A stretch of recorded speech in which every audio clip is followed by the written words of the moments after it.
एक ऐसा दूल्हा जिसके नसीब में एक दिन एक दुल्हन, एक दिन और एक दुल्हन।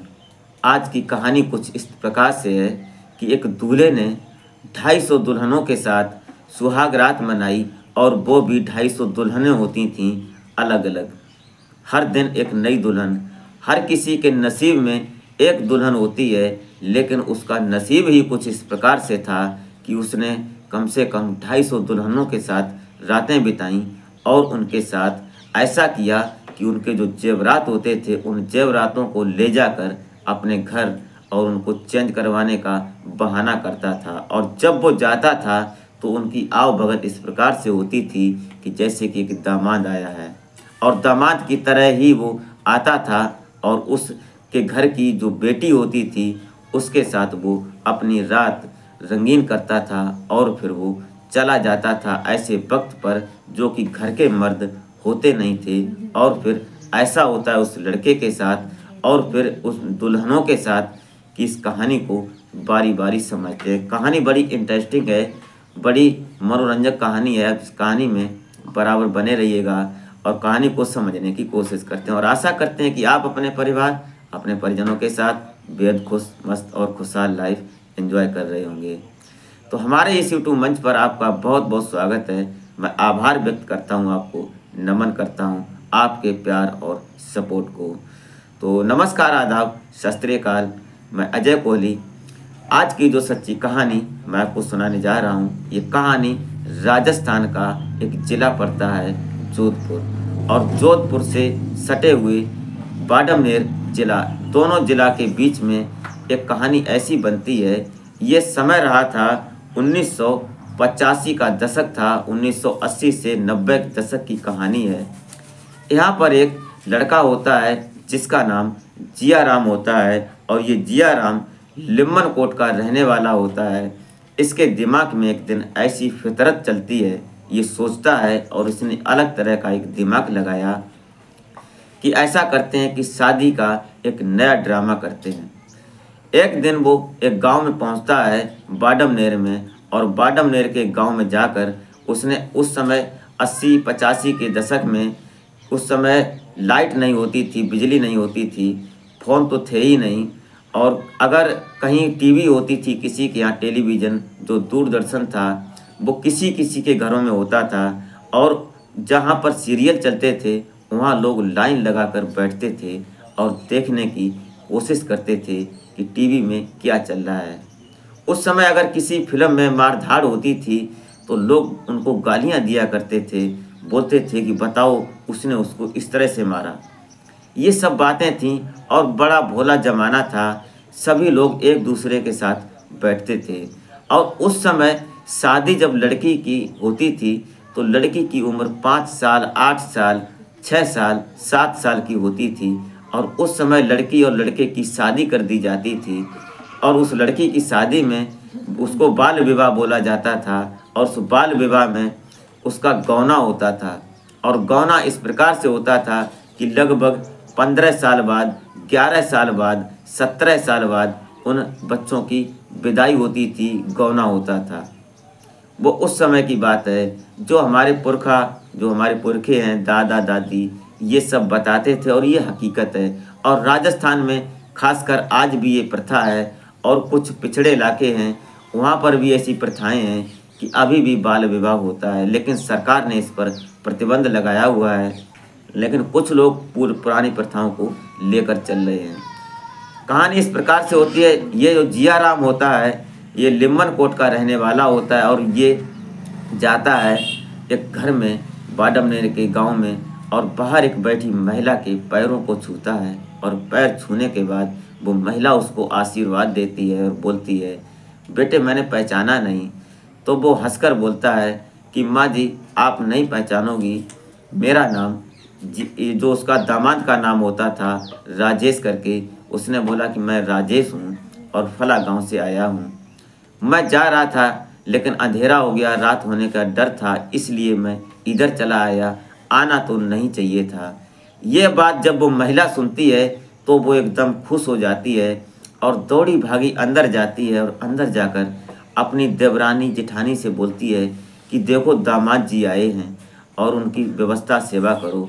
तो उस समय राजस्थान में और आज भी घी, देसी घी की बात थी और आज भी वहाँ देसी घी की बहुत बड़ी अहमियत है, दूध की बड़ी बड़ी अहमियत है। वो तुरंत उनके लिए कुछ खाना और पकवान बनवाते हैं और जो महिलाएं थीं वो एकदम व्यवस्था में लग जाती हैं। घर में मर्द थे नहीं, क्योंकि वो इस समय को तय करता था। उसकी व्यवस्था होती है, एक अलग कमरा होता था, उस कमरे में बैठा दिया जाता है, उसको खाना खिलाया जाता है, पानी दिया जाता है और उसके बाद वो सो जाता है। लगभग 11 बजे का वक्त होता है, तब उसकी जो दुल्हन होती है वो अंदर जाती है और उससे पूछती है कि आप अभी आ गए और कुछ दिन रुक जाते, उसके बाद मैं तुम्हारे पास दुल्हन के रूप में ही आती। तो जिया राम हंसकर बोलता है कि अभी क्या हुआ, अभी तो पूरा वक्त है, पूरी रात है, जाओ और सज धज कर आओ, जैसे दुल्हन आती है उसी प्रकार आओ।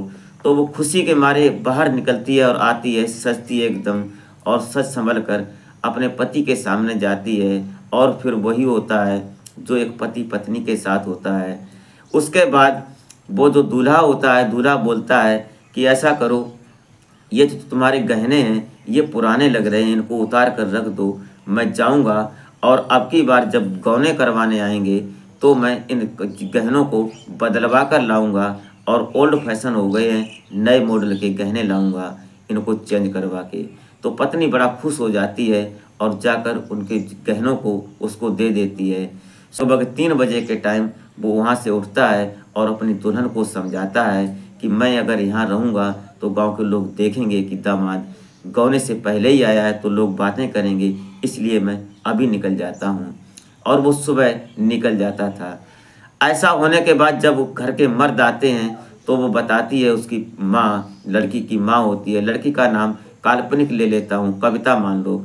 तो कविता की माँ जब अपने मर्द को बताती है और बोलती है कि आज दामाद जी आए थे, तो वो एकदम सकते में पड़ जाते हैं कि दामाद जी कैसे आए थे, क्या हुआ। वो सारा वाकया बताती है।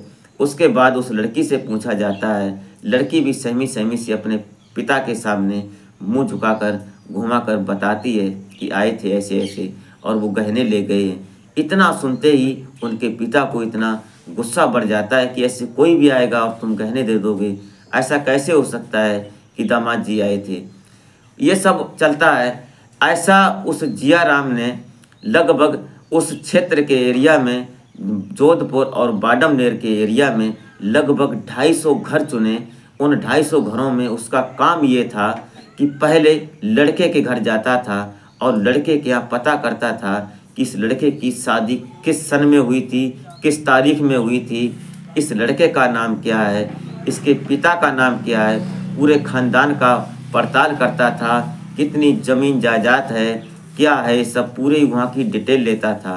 और उसके बाद उसी गांव में घूमकर वो पता करता था कि इस लड़के की शादी किस गांव में हुई है, उस लड़की का नाम क्या है, उसके घर का पूरा सिस्टम पता करता था और उसके बाद वो प्लान को तैयार करता था और पता करता था उस लड़की वाले के गांव में जाकर, उसके घर में जाकर और पास में, कि इसके घर के जो मर्द हैं वो घर में रात में कब रहते हैं, कब बाहर जाते हैं, कोई किसी रिश्तेदारी में जाता है, कोई किसी खेत में काम करने जाता है या कोई परदेश कमाने जाता है, ये पता कर लेता था पहले और उसी रात उस घर में अंजाम देता था।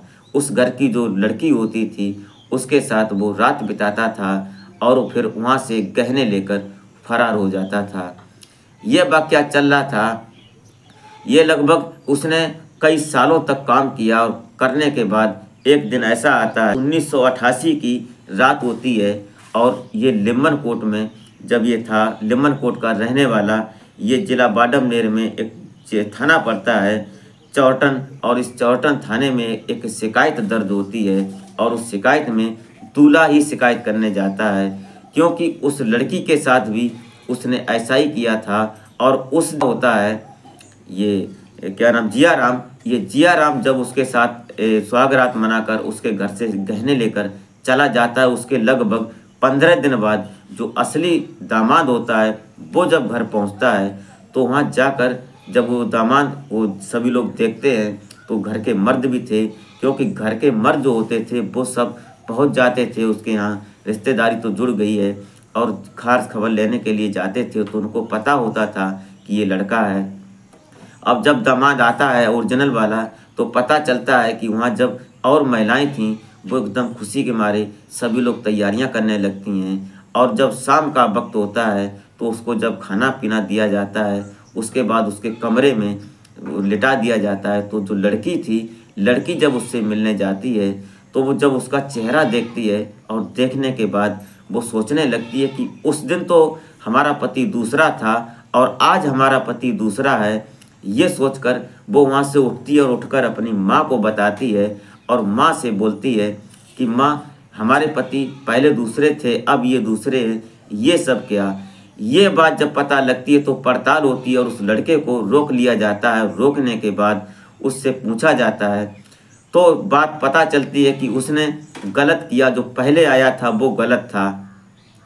ये सब चलता है। अब जब उस दामाद के सामने ये बात आती है, दामाद बोलता है कि मैं इस बात को चुप नहीं रखूँगा और मैं पुलिस में चलता हूँ। उसने जाकर थाने में FIR लिखवाई और जब पता चला 24 अगस्त 2000 वो 1988 को जब ये FIR लिखी जाती है, तब पता चलता है कि ये लड़का कोई दूसरा है। उस पर पुलिस पड़ताल करती है। लगभग 19 थानों में 19 FIR लिखी जाती हैं और उनमें चोरी की FIR लिखवाई जाती है। लेकिन ये कोई नहीं बताता था कि हमारी लड़की के साथ भी कुछ गलत हुआ है। लेकिन धीरे धीरे ये बात जब पुलिस में पता चली, पुलिस ने उन घर वालों को डांटा फटकारा भी कि तुम्हारे घर में कोई दामाद बनकर आता है और तुम ये पता नहीं कर पाते हो कि ये सब क्या है। और कुछ तो नहीं हुआ, लेकिन शर्म की वजह से, इज्जत की वजह से कोई बताता नहीं है। कहानी चलती रहती है, पड़ताल होती रहती है। एक दिन जब वो जियाराम पकड़ा जाता है तो उससे जब पूछताछ होती है तो उसने पूरा गुनाह अपना कबूल किया। उसके ऊपर 19 मुकदमे दर्ज थे इसी बात के, चोरी के। और सामान्य चोरियां लिखाई जाती थीं। उन चोरियों में कितनी देर सज़ा होगी और कितने समय की सज़ा होगी कोई खास मैटर नहीं बनता था। वो जाता था जेल में और बाहर आ जाता था और फिर वही काम करता था। एक दिन जब पुलिस ने उसको पकड़ा तो पूछताछ हुई, तो पूछताछ में उसने बताया कि उसने जब उसके ऊपर डंडे पड़े और उसने खासकर पुलिस ने सिकरत ली उसकी, तब उसने बताया कि उसने कम से कम 250 दुल्हनों के साथ पहली सुहागरात मनाई और उसके बाद उसने चोरियां भी की। उनमें से सारे गहने ही होते थे और पैसे ही होते थे। उनमें किसी किसी के यहाँ उसका जो उसका प्लान था फेल हो जाता था कि किसी के यहाँ मर्द होते हैं, वो मर्द अपने घर के जो अलमारी होती थी उसकी बक्से की वो चाबी स्वयं ले जाते थे, इसलिए गहने तो नहीं मिल पाते थे, लेकिन रात बिताकर वो आ ही जाता था। जब वो पकड़ा जाता है, ये बात उसने अपने मुंह से कबूल की, लेकिन उसके ऊपर दुष्कर्म का मामला कभी साबित नहीं हुआ और रेप का मामला कभी साक्ष्य नहीं हो पाया। फिर वो छोड़ दिया जाता था कुछ दिनों के बाद। लेकिन लगभग 2019 में उसकी जब मौत होती है तो पता चलता है कि एक जगह पर वो मिलता है, एक डेड बॉडी पड़ी हुई थी। और जब उस बॉडी को पोस्टमार्टम होता है, उसकी पड़ताल की जाती है, उसके रिकॉर्ड निकाले जाते हैं, तो पता चलता है कि ये तो लिम्बन कोट वाला जियाराम ही है। उसके पोस्टमार्टम रिपोर्ट में ये निकलता है कि इसके फेफड़े गल चुके थे, उसमें ये इतनी दम नहीं थी, इसलिए ये अपनी मौत ही मरा है। ये सब हुआ, उसके बाद ये कहानी बंद होती है। और उस समय ना तो फ़ोन हुआ करते थे, ना चिट्ठी तो चलती थी, लेकिन मुंह की भाषा से एक ने दूसरे से कहा, एक ने दूसरे से कहा, एक ने दूसरे से कहा, ऐसे ऐसे करके जिला बाई जिला फैल गई, राज्य बाई राज्य फैली। और ये बात इतनी मुँह भाषा में फैली थी कि एक चर्चा का विषय बना हुआ था। एक दामाद के नाम से लोग डरते थे, कांपते थे, सोचते थे कि दामाद आएगा तो पहले उसकी पड़ताल करूंगा, उसकी परिचय लूँगा, ऐसा होता था। तो दोस्तों, इस घटना को सुनाने का मकसद आपको हैरान या परेशान करना नहीं होता है, नहीं आपके दिल को ठेस पहुंचाना होता है। सिर्फ और सिर्फ एक सामाजिक संदेश होता है कि कभी कभी ऐसा भी हो सकता है, हमारे साथ धोखा भी हो सकता है। तो दोस्तों, ये रही कहानी। आपको ज़रा सी भी अच्छी लगी हो तो एक लाइक करके कमेंट अवश्य करते हैं। तो मिलते हैं फिर नेक्स्ट वीडियो में, तब तक के लिए जय हिंद।